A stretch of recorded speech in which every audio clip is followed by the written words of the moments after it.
In this lecture, we're looking at Bernard of Clairvaux and the reform movement within monasticism and some of Bernard's reactions and rejections of the scholastic movement of Abelard. And we can begin by noting the general pall that has set upon the 11th century church. As we've seen in other lectures, both at the magisterial level, at the level of the administration, as well as throughout Europe at the political level, there was a general tone throughout the church that something was wrong. Things were not always as they had been. And this is particularly the case if we turn our attention to the monasteries. Now, the monasteries were always something of the soul of the medieval church. It was in the monasteries where those who were the most serious about their theology, about their Christian life, about the virtue that they sought to attain, would go and live and work. Just by the nature of it, those who went into political office or those who rose the ranks of the church offices always dealt in the real world. And sometimes real world politics can become murky, they can become confused, and they involve a lot of ethically gray areas. Well, about the time of the 11th century, the monasteries themselves were beginning to feel a sense of spasm within them, that things were not always as they had been, that there was a challenge afoot to recover something that had been lost in the way of doing the monastic life. A lot of this has to do, historians have told us, with the wealth that had come into the monastic orders. If you go back just centuries before, the monastic houses were not all that wealthy. They were founded on a meager desire for the monks to live a life of prayer and devotion, and whenever they were not in devotion, they were to live lives of manual labor. Now, the majority of that manual labor was required. If you don't work, you don't eat. You don't cultivate food, then you are left to your own devices. And prayer doesn't put food in your stomach. Work was also seen as a spiritual good as well. It kept people from being idle. It allowed them to focus on the necessities of life and to remain humble.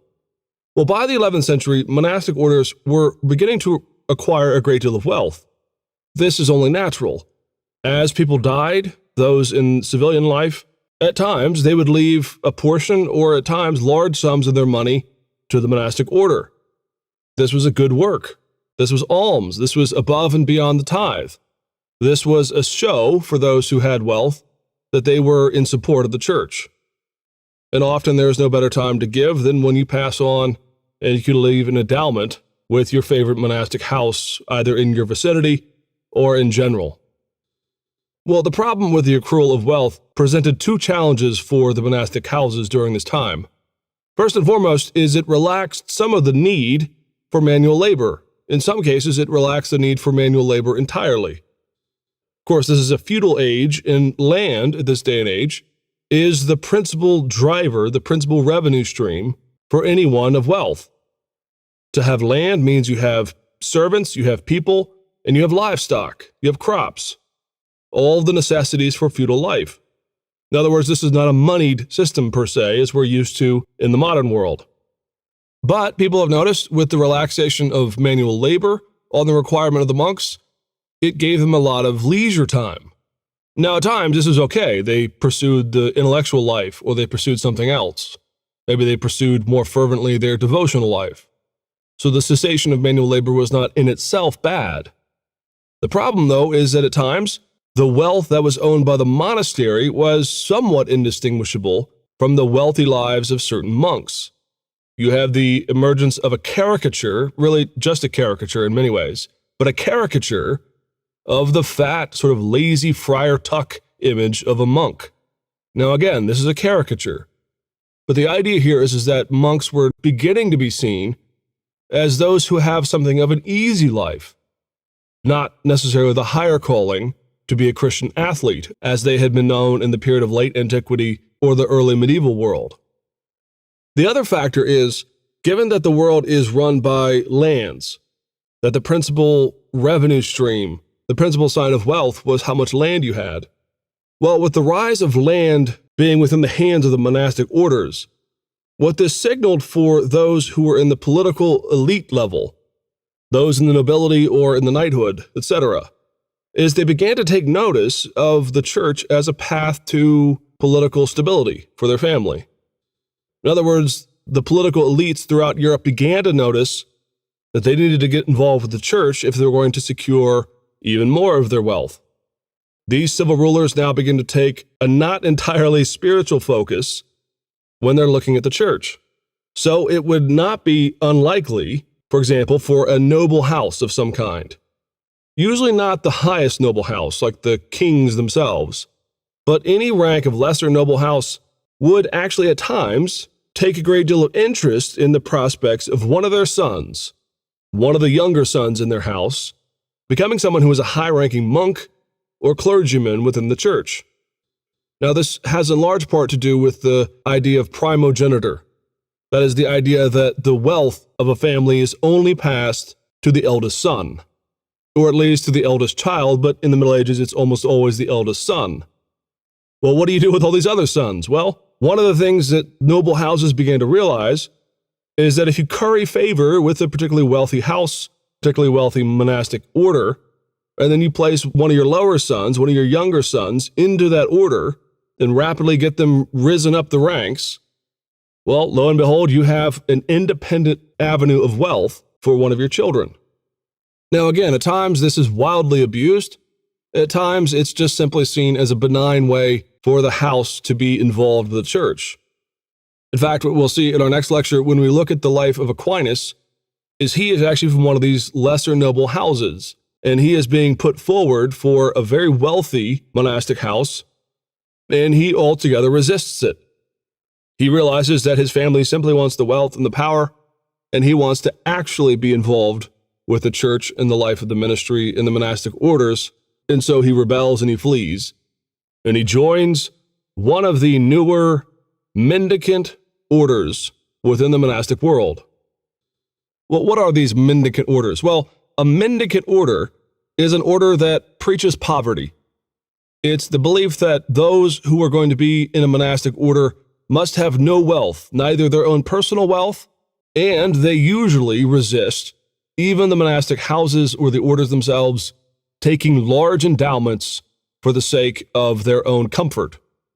And there's all kinds of fights on this, all kinds of backs and forth. When we get to the lecture on Occam, for example, one of the things that Occam gets involved with, in fact, it's one of the things that gets him into the most trouble during his lifetime, is on the debate, which seems somewhat obscure if you don't know this backdrop, as to whether or not Jesus and the disciples themselves had material wealth of their own.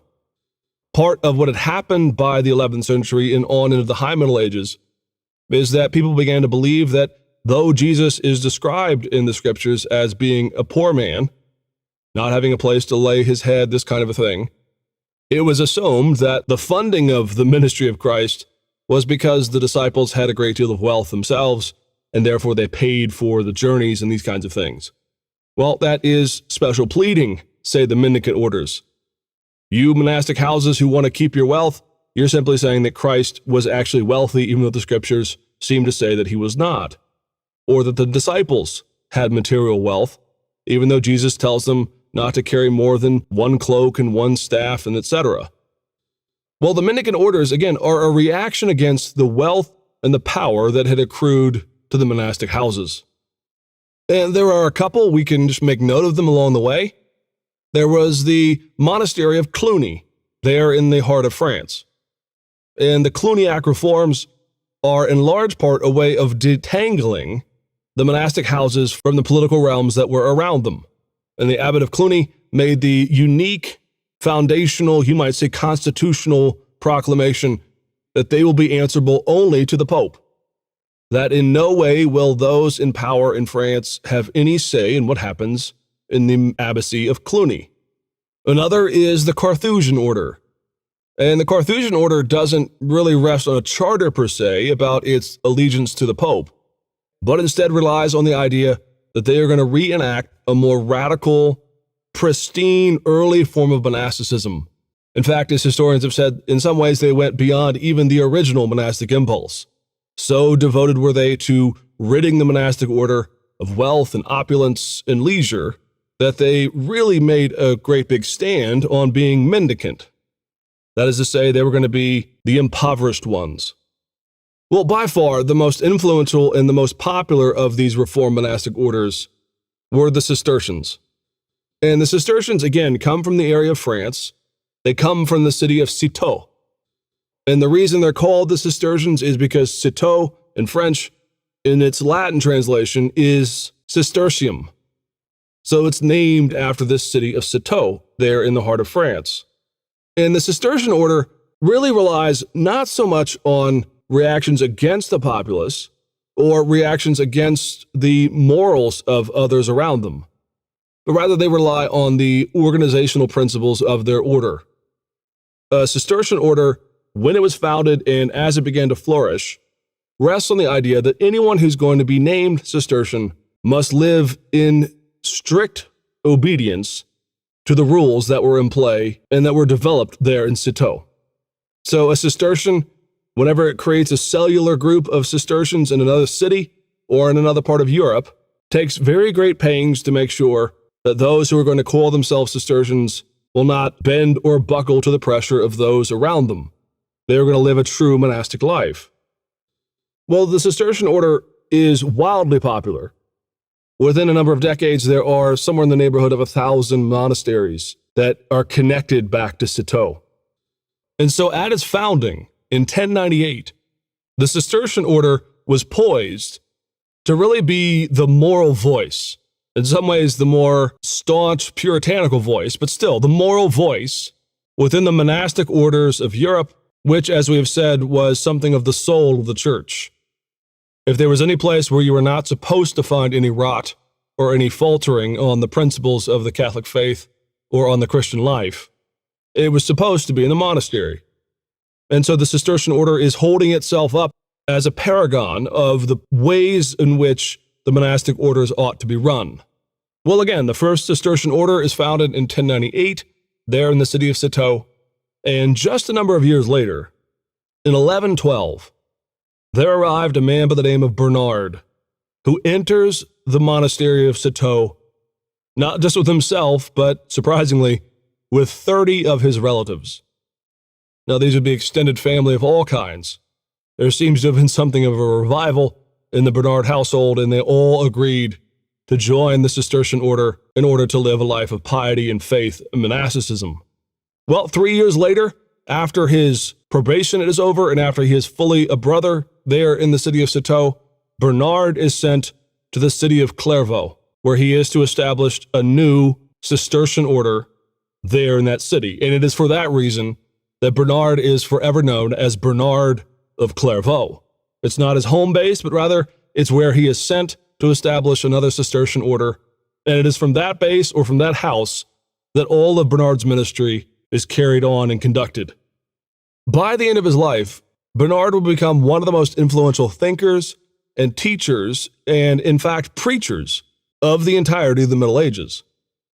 In fact, when Bernard's teachings were embraced by the Catholic Church fully, and he was given the title of doctor, which I'll remind us, a doctor in the Catholic Church is someone whose teachings are considered to be authentic to the Catholic Church itself.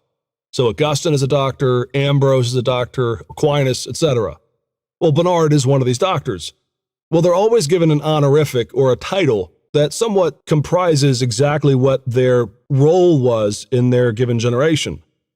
Well, Bernard's title is Doctor Mellifluous, which translates as the pleasant-sounding doctor, which is an appeal to his preaching. His words, his style, his rhetoric, the tone of his voice, all kinds of things, seems to have mesmerized audiences whenever he preached. He was just simply that good.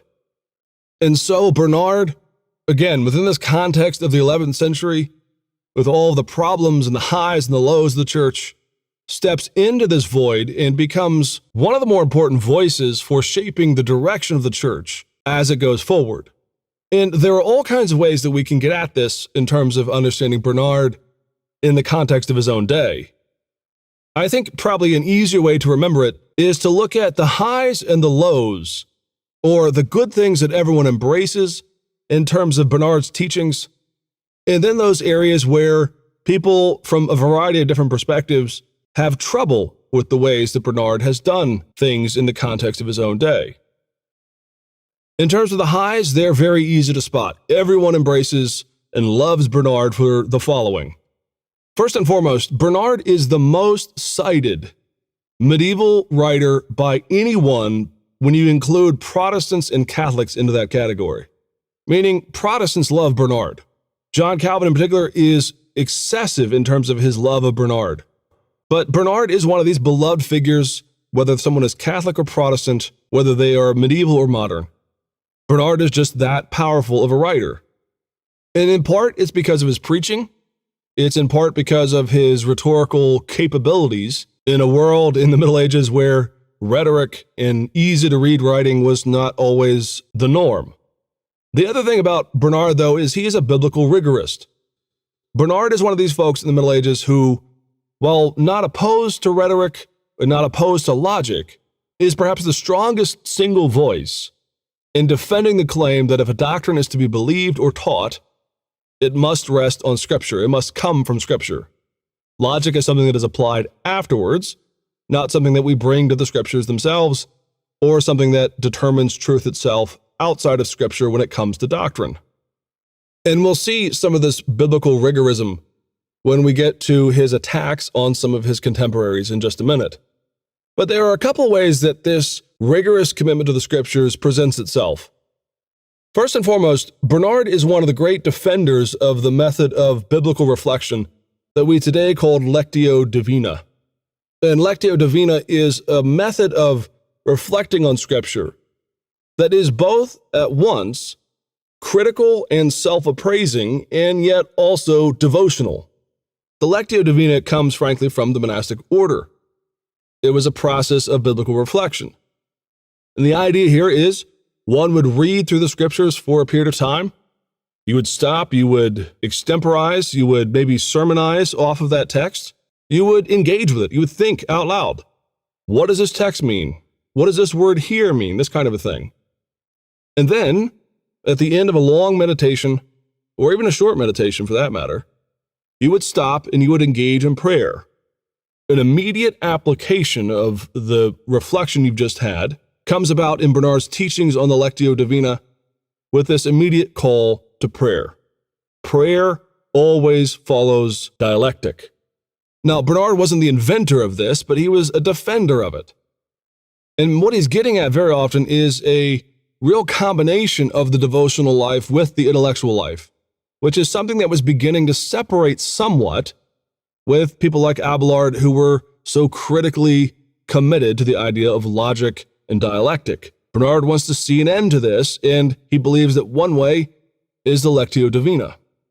Another way that this presents itself is in one of Bernard's greatest and most read books, and it's his book called On Consideration.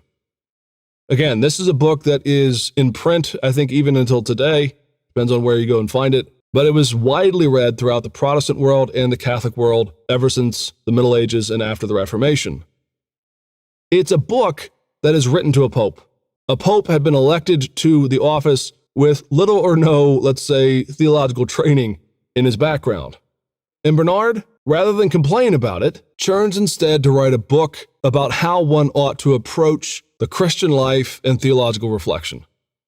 And that work is his book On Consideration, and it's one of the masterpieces of the Middle Ages in terms of laying out a clear rationale for the Christian life and the life of the mind. Other ways that Bernard is cited as a real advocate for perhaps an ecumenical approach to the divisions between Catholics and Protestants is that Bernard, above all medieval theologians, is the strongest committed to a real intense Augustinian idea of grace. You'll recall that he cites Abelard as being a Pelagian, and we talked about that in our last lecture when we looked at Abelard's view of the atonement. Bernard is, again, one of the most devout and strongest voices on the subject of grace, on the idea that Christ's work has done it all. And he does reflect, of course, on the need for good works in terms of the result of our salvation through Christ, but he is not one to try to figure out a way to make works a requirement in the sense of where, say, maybe Abelard was trying to take these doctrines. Okay, if those are the highs, if those are the things that people love so much about Bernard, there are a couple of places in Bernard's life and in his ministry and in his writings that people often cite as being problematic. The first is that Bernard was instrumentally involved in preaching and launching the Second Crusade. In fact, it's probably not hyperbolic to say that if it were not for Bernard's preaching before nobles stoking up their desire to go on crusade, that the Second Crusade might not have happened at all. The Pope had called for it, but it was really only met with a lukewarm response. And Bernard steps in, and through his preaching and through his political connections of all kinds, he eventually inspires Europe to go on the Second Crusade. Those who are not very big fans of Bernard tend to, at this point, wrinkle their nose and find a great deal of reason to doubt whether or not this is a man who should be listened to at all. His involvement with the Crusades, of course, seemed to have tainted him to so many all the way down into the modern world. Well, we have to be careful. This is a time of the Crusades, and while Bernard shouldn't be let off the hook for his involvement here, there are plenty of other theologians and thinkers and writers who, for whatever reason, do not get the sting of this, who are not tarred and feathered because of their involvement with crusading movements over the centuries in the Middle Ages. Still, it was Bernard who was instrumental in even launching the crusade. And given the fact that the Second Crusade might not have happened if it were not for Bernard's preaching, it's very difficult to let him off the hook even one iota, because to do so seems to imply that the Second Crusade was just okay. Another area that's often cited for criticism is the way Bernard goes after Abelard. The attack on Abelard is at times excessive. Now, as we said in our lectures on Abelard, there's a great deal that he says that's really kind of kooky at times. There are things that Abelard is arguing for that no one in the context of the Christian world had ever really argued before. And there were challenges that he was raising to the sort of standard fare of Catholic doctrine that sent a lot of people to worry about the teachings of Abelard. But again, in this case, it's more that Bernard is the tip of the spear. It's the fact that he goes after Abelard in a way that is, in many ways, politically designed to take the man out. And so he's often chided for this, or even blasted for this, given his involvement. The next two issues that we're going to cite, the last two issues we're going to cite as issues that people often raise for concern about Bernard, often depend on what side of the aisle you fall on, whether you're Catholic or Protestant. First and foremost, Bernard is one of the earliest, the strongest, and the most zealous defenders of praying to the Virgin Mary, of the doctrine of the perpetual virginity of Mary, and in some ways he leans towards this idea that Mary is co-redemptrix, which is an idea that Mary is instrumental in the process or the plan of salvation, not just as the Mother of God, but rather that she herself plays a role in the salvation of individuals themselves. Now, from the Catholic side, again, Bernard is not the first to come up with some of these doctrines, and that's true, he's not. But he is the most zealous, and he is the most passionate about these doctrines. That in many ways, the long history of the Catholic Church's reflection on the Virgin Mary can be said to start, in some ways, at the headwaters of Bernard, at least in terms of an overt, on-paper, deep reflection on Mary as part of the prayer life and part of the devotional life for the Church. Now, again, he's not the first. This had been on the rise in the Middle Ages for some time, but he is the first to put this really to paper in terms of defending it. And so he's often cited as one of the first and the most important defenders of certain doctrines related to Mary. Now, it's worth noting again, Bernard is the most beloved writer amongst Protestants. And they are aware, at least in the historic context, of Bernard's advocacy for many of these doctrines. And it just goes to show that for many, they may not like his understanding of the teachings of the Virgin Mary if they're from the Protestant camp, but they nevertheless respect the other things he has to say on other doctrines. The last thing that we need to cite is one of the great myths and mysteries about the medieval understanding of sex and the married life. Too often what happens is people like Bernard are cited as people who are opposed to the average, let's just say, earthy understanding of the married life, of sexual union. And the way this is brought up is people note is that at times in the Middle Ages, there would be commentaries written on the Song of Songs, which is, of course, a poetic reflection on a bride and her bridegroom. And people like Bernard write a commentary, or in this case, he preached a series on the Song of Songs, in which he allegorizes the Song of Songs to be about Christ and the church. Now, I have heard repeatedly from people that apparently everyone in the Middle Ages believed that the Song of Songs was to be desexualized and that it's always supposed to be about Jesus and the church. And given the popular misconceptions of this, it's often alleged, or it seems to be implied at least, that there were numerous tracts and devotional writings on the Song of Songs like this, and that everyone just simply wanted to erase sex from the Bible. The problem, though, is that's not what Bernard does, and it's not what anyone does when they allegorize the Song of Songs. First and foremost, it's Bernard who is the main culprit, if you will, of the allegorizing of the Song of Songs. His sermons on it are very clear. He's going to talk about Christ and the church in the context of this very earthy book on sex. The problem, though, is again, he never stops and says, well, sex is icky, and we don't really like sex anymore, so let's just go ahead and make this all about Jesus. That's not what he does. Actually, in a manner of speaking, Bernard does the exact opposite. He comes to this issue and he says, this book is clearly about sex. It's clearly about the relationship, the love, the intimacy of a bride and a bridegroom. It describes how hot the other one is for the other one. Describes how attracted they are to one another. Very, very earthy language. Rather, what Bernard does is he takes the obvious New Testament truth that Christ and the church is, in some ways, mysteriously to be understood as a bride and a bridegroom. And he runs it back to this book and he says, if there's any way to really understand who Christ is, let's go to the most earthy book on the subject of the married life, sex and all. In other words, he wasn't avoiding sex by allegorizing the Song of Songs. If anything, he takes the metaphor, the description of Christ and the church, and he takes it to the sexual union, which is found there in the book of the Song of Songs. And he says, let's not paper over the fact that Paul just called the church the bride, and that Christ is the bridegroom. And he says, well, obviously the metaphor here is not one of sex. We're not going to avoid this sexual motif, which is at the heart of the marriage bed. And instead, we're going to see what we can learn from that union, from the reality of the sexual life in marriage.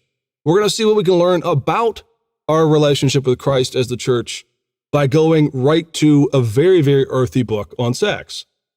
So please, get it out of your mind if it's ever been implanted there. There is no move in the Middle Ages, by and large, to treat sex, in this case, at least in terms of the Song of Songs, as something that's icky and foul, and therefore needs allegory in order to paper over it. If anything, Bernard is saying, we believe that Christ and the church are husband and wife, and let's go look at a real biblical account of the love between a husband and wife, and see what we can learn about Christ and his church.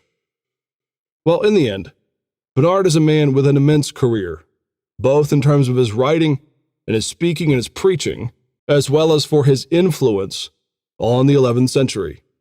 And like so many men throughout the centuries, with this level of impact and this level of influence, there are things that are beloved by all, and there are things that, depending on your perspective, depending on your denomination, you're going to find problematic in the theology of Bernard.